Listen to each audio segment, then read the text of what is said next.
BBC Sounds. Music, radio, podcasts.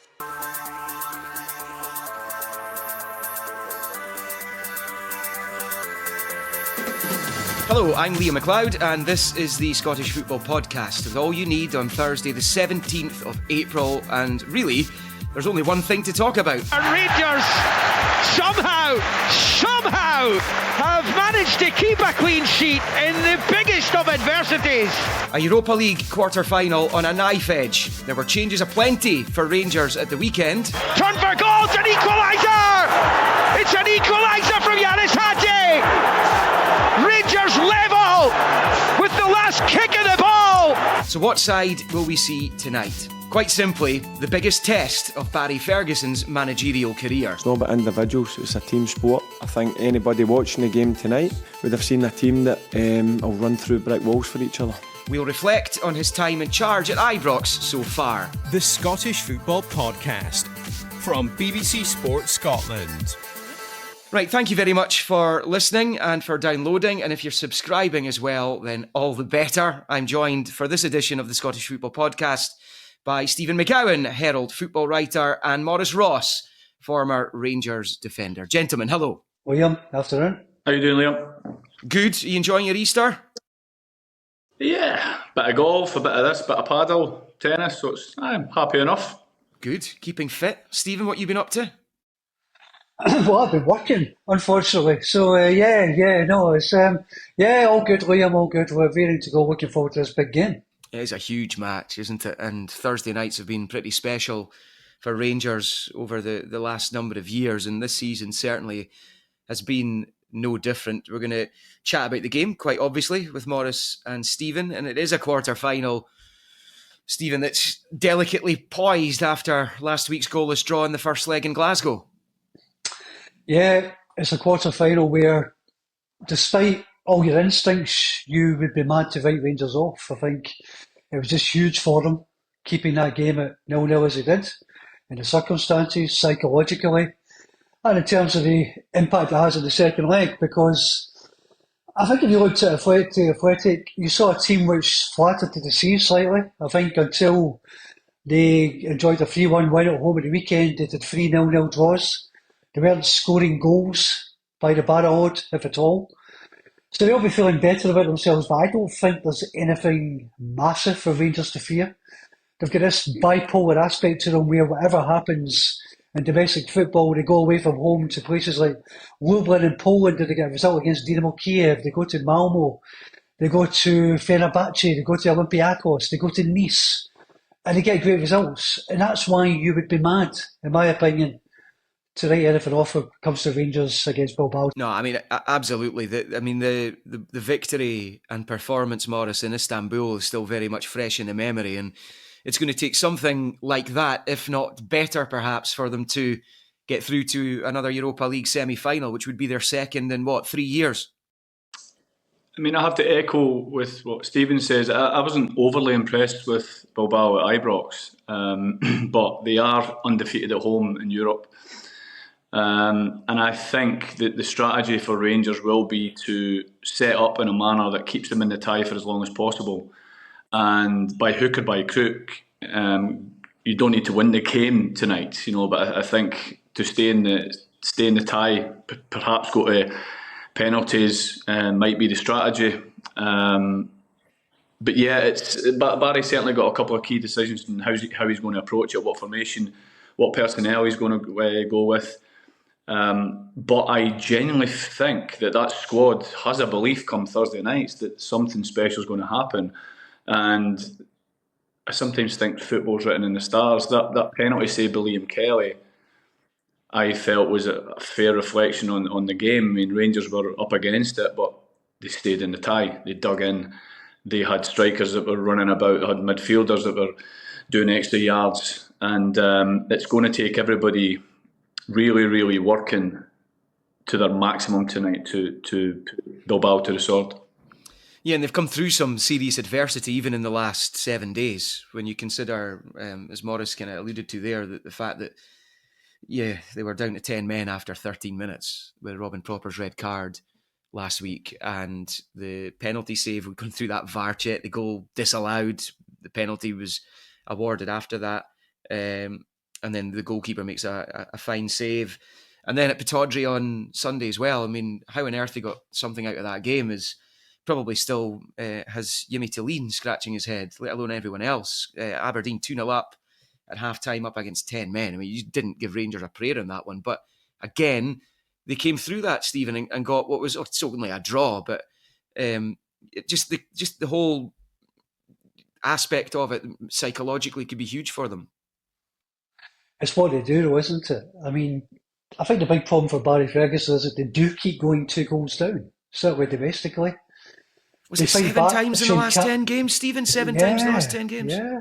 It's incredible. And actually, if you look over the piece, I think in the 9 games Barry's been in charge of, they've won 4. So I think he's handled himself really well publicly, the things he's said. I think he's hit the right tone. He just needs to get an extra tune out of them. But let's be honest here, just going back to what we said earlier, the problem is not Europe. When you take them into Europe, they're okay. This group of players seem to be comfortable with the counter-attacking, high-press style of play. The problem comes when they have to go up against a low block in Scottish football and have to break it down. In this arena, against the Bilbao team, where all the pressure is on them, because let's not forget, the final is at that iconic stadium. They desperately want to be there. They will really be feeling this. They will be tense.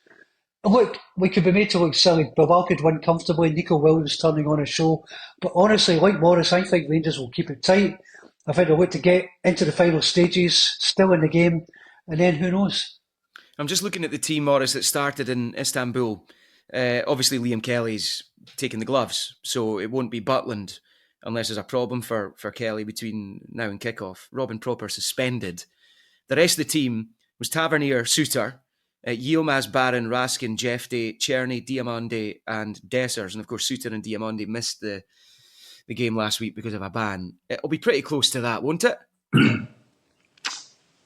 If Jeffday's playing, it cannot be at fullback for me. The guy is a great ball carrier, great in the final third, he has good energy. However, away from home and a must stay in the game tie, I would rather go with Yilmaz. The only way I see Jeffday playing is if Rangers play 4 across the middle and he's a defensive minded winger. I see that's the only way he plays. So Yilmaz started in Istanbul on the right side, didn't he? And it was Jeffday on the other. And of course, they're going to be John Sterling's not an option because of that bad injury he picked up. Yeah, but I would still go with Yilmaz. I would still go with Yilmaz at left, and I think the decision would then be: do you go with Czerny, who's a ball carrier, gets you up the pitch, because you're not going to have the ball tonight. So when you land on it, you're going to need people that can get you up the park. Now you can then say, okay, we're just going to go with Diamande out there and have athleticism, but I think I would like to see Czerny start and Yilmaz on the left, but then I would play my strategy would then be play 3 flat in the middle, because if Czerny goes 1v1, he's going to need a midfielder on his inside that's going to protect him. So I would then have a flat 3 of Diamande, Barron and Raskin. The reason I would put Raskin to the left would be that he's more likely to hit the box and be a goal-scoring threat when you do have people carrying the ball up the park. So it's going to be interesting. I would go with 2 up top also. I think the mindset of having 5-4-1 automatically puts your players in a negative mindset, a negative disposition that you're going there to hang on. I think when you land on the ball, you're going to have to try and hit these front players to feet, because if no matter how you play, if they break on you, everybody needs to get behind the ball. That would be my first protocol. Get behind the ball, be hard to beat. But when you land on it, there's no point in kicking it in behind, because we've not really got players for that. So I would like to see 2 up top with Dessers and Egomane, just to give us a foothold in a game. When it goes up, it's got to stick. You get your free kicks, you get your foul, you get your territory, and see where it goes from there. I do think Kelly will start in goals. I think it's only fair. And yeah, it's fascinating. I'm really excited to see the team, because there are definitely 2 or 3 positions there and 2 or 3 strategies that need to be considered.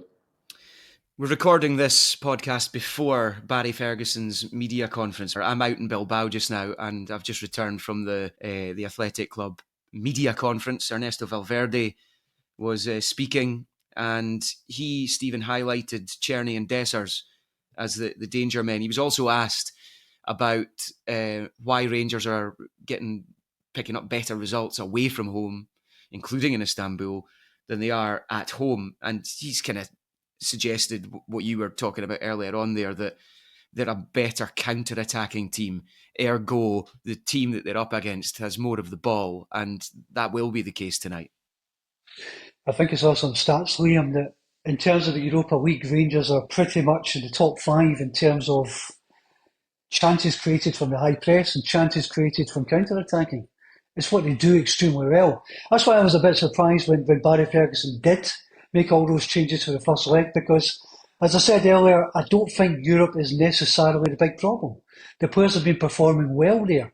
Okay, they haven't won every game, but they've been producing a standard of consistency which they could really do with in domestic football. Dessers is interesting, isn't he? Because he's just a great conundrum.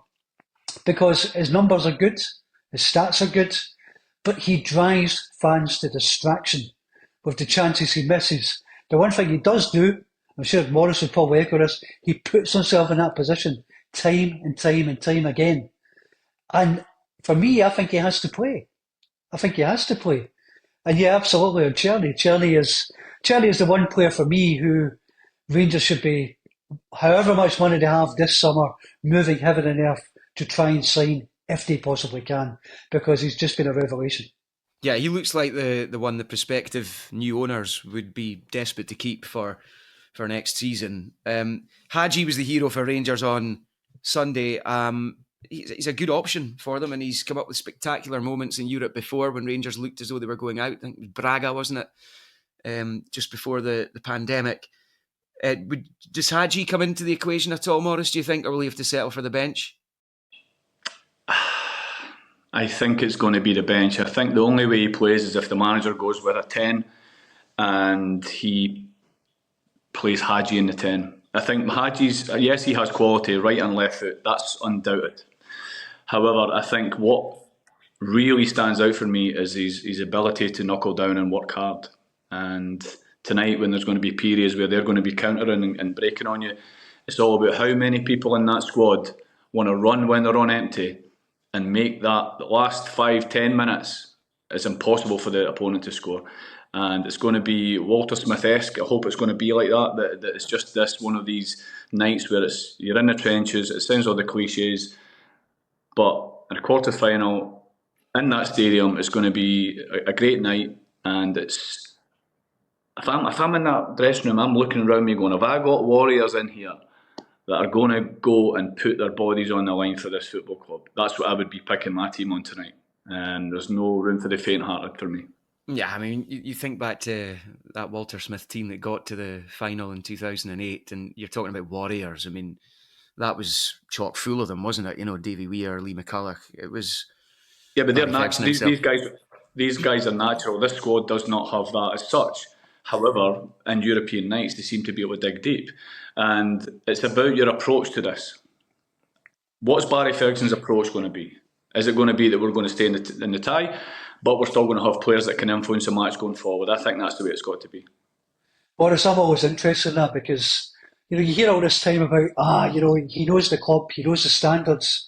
Surely it's nice like this, going back to that Walter Smith thing where that is important, is it not? That you've been there, you've seen it, you know what it takes to actually get a result in these environments. I think it's professional pride. This is the last roll of the dice for this squad. This squad is going to be, I would say, decimated in the summer. For me, it's Barry's audition for the job. They say that Barry Ferguson can get this team to, by hook or by crook, to limp over the line, to win it comfortably or whatever. If Barry goes through in this tie, I think he's an absolute certainty to be considered. Absolutely. And it's me, if say Rangers do get pipped, it's then going to come down to the manner of this performance. Is there enough hope that we can pin our hopes on this current regime? And that's what it's going to be. So there has to be a valiant performance. There has to be people that are playing the game of their lives. Arguably, it could be the goalkeeper. And it's going to be the approach on how everybody goes about it. But if it's backs to the wall, then it's got to be backs to the wall.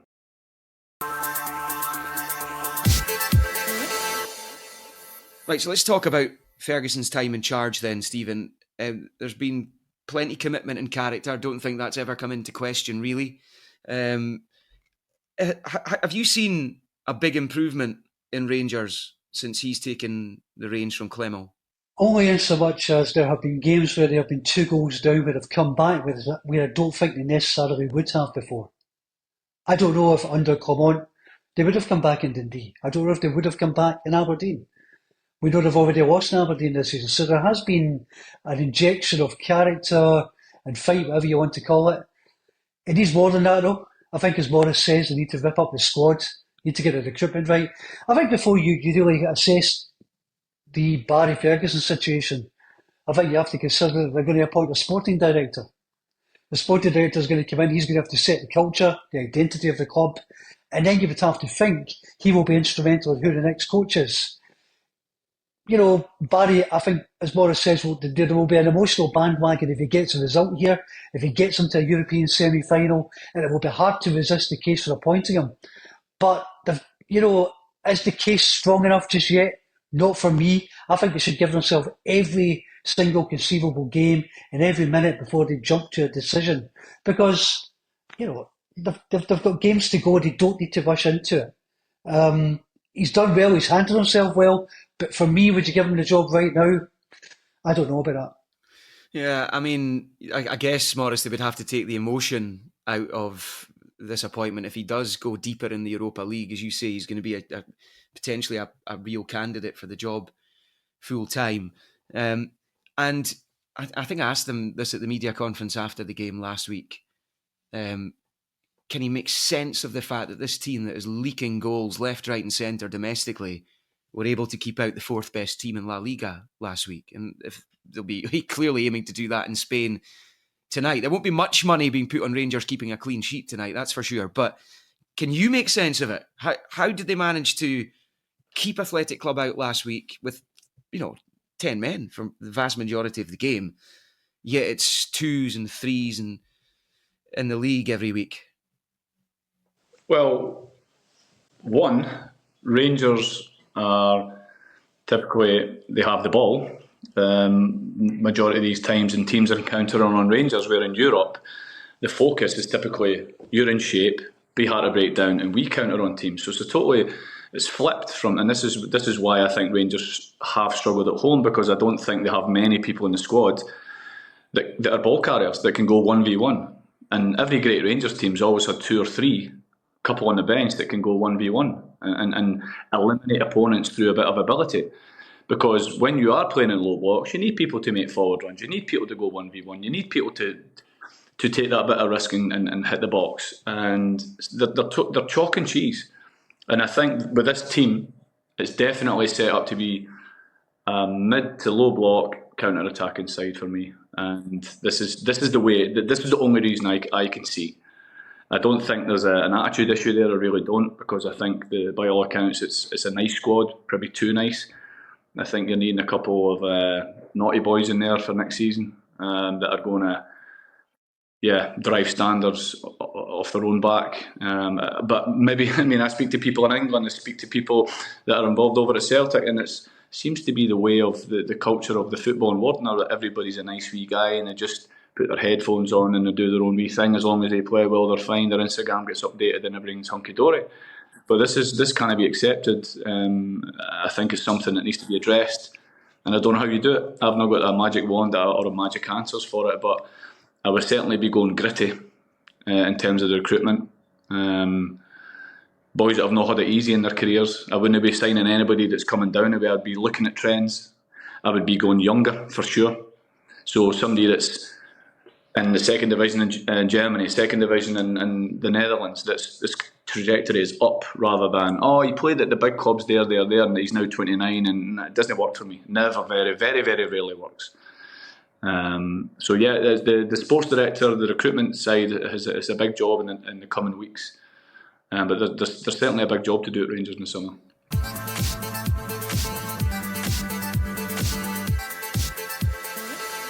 Let's have a little look at Athletic Club then, the Spaniards, Basque side, who stand in the way of Rangers reaching another Europa League semi-final. As I said earlier, I'm not long back from the Valverde press conference, and he was talking about a few things. He is, and he's not admitting it, but I think he and his players are under pressure and the weight of expectation of reaching a final that they are hosting. He was very complimentary about the Rangers' performance last week amidst the adversity that we're talking about. The striker Marouane Senadi, who started the game and missed a glorious chance actually right in front of the goal. He was also speaking about Rangers, and they're an aggressive team with great players. But this is a team with great players as well. I mean, Nico Williams, I don't think was at his best last week, but this is a guy that was man of the match in the Euro 2024 final. He was man of the match when they ended their 40-year wait for a trophy in the Copa del Rey final last season. His brother Inagi's a major fitness doubt for this one. But they have, and it was the same with Bayern Munich when they were playing Celtic in the Champions League, Stephen. They've just got this huge motivation to get to the final, given they're hosting it, as Munich's doing for the Champions League. It's funny you mentioning Nico Williams there, because I think one of the things that's been slightly overlooked for the first leg is how well James Tavernier played him. I thought Tavernier was touch tight. I mean, you look at Tavernier, he gets criticised all the time for the level of his defending. We all know what he can do going forward. I thought he was terrific at Ibrox. He was terrific against Fenerbahce as well, wasn't he? Yeah, a real captain's role, really played extremely well. You know, the criticism comes quickly. People are not quite so quick to praise guys like that when they actually do a good job. And he did do a good job because he kept Nico Williams, in my opinion, reasonably quiet. I like the number 8. Is it Sunset? Sunset, He came. I think he came on at the weekend and he scored turned twice, the game against Vallecano, to force on a penalty. So I like to look at him. The striker, he must have had a sleepless night after that first game. So they have had problems, as I said, scoring goals. They scored 3 at the weekend with 3 0-0 draws before that. What Rangers really want is another one of those 0-0 draws, going into the last 10, 15 minutes, and just a chance to maybe try and pick them off in the final minutes. And if it goes to extra time, it goes to extra time. That will suit them fine. What they can't have is the crowd getting on top of them in the first 20 minutes after 1 or 2 quick-fire goals, because it's one thing coming back against Dundee and against Aberdeen, quite another thing coming back against the 4th best team in the Spanish league. Yeah, I mean, when you look at Athletic Club over the last 12 months, they've been top drawer and they're eyeing up Champions League. They've only been in the Champions League outright since the inception of the competition a couple of times. So they can get there by finishing top 4 in La Liga or winning the Europa League, because that's another prize for winning this tournament. Maurice, can you see Rangers getting the job done here? Again, I think it's dependent on keeping a clean sheet. It's going to be a monumental effort. I think the back 5 are going to need to have a fantastic game. I think the goalkeeper who Barry chooses is going to have the game of his life. However, we're talking about this team, and it's superlative after superlative, but what I saw with my own eyes last Thursday was a team that looked not great. It didn't have anything that I thought, oh, that's phenomenal. And I never saw recognition in terms of their patterns. I never saw stuff that was on repeat. Oh, this is just imminent. They're going to score here. You know, I thought the penalty decision was a poor one, to be honest. I think if you've played the game of football, you cannot. If you look at his arms are the exact same shape, front and back, the same angle, which is a natural body position for me. This thing, you're making yourself bigger. Your anatomy doesn't change size. I can tell you that when you're playing football. It's the same size of body, whether your arms are in or the one where your arms are out. I don't understand that statement.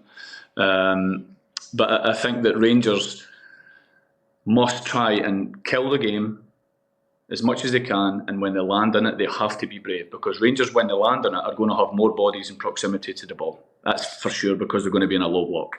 So when they land on it, that fear, and it's really difficult to say, it really is, when you're away from home, the crowd are on you, you want to clear your lines, to an old Scottish saying there, clear your lines. But you've got to have the bravery to land on it, take the touches, have that relief pass to somebody that's next to you to then go forward. And it's got to be done incrementally. We can't just bang it along and squeeze up. There will be times that'll happen because it's human nature.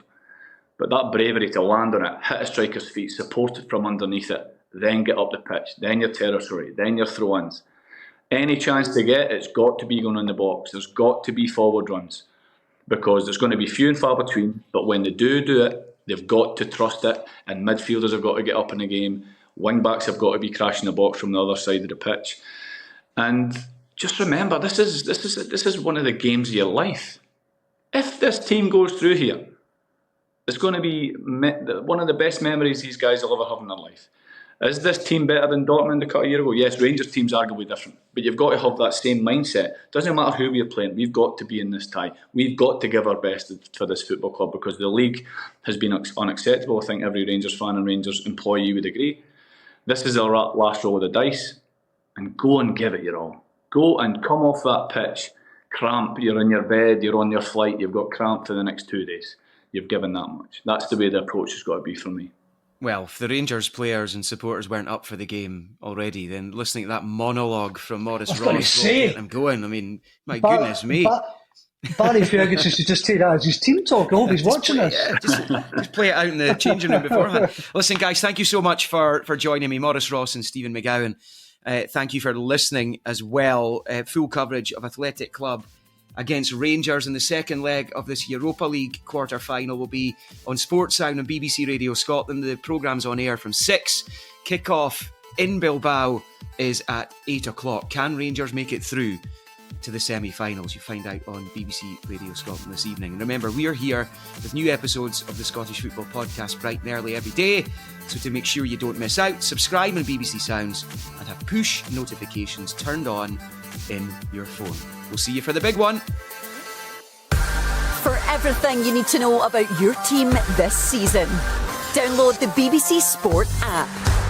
All the latest news, goal updates, stats and scores, and insight and analysis. Just select your club to get the biggest stories and best content at your fingertips. What a result. Download the BBC Sport app for everything you need to know about your team this season.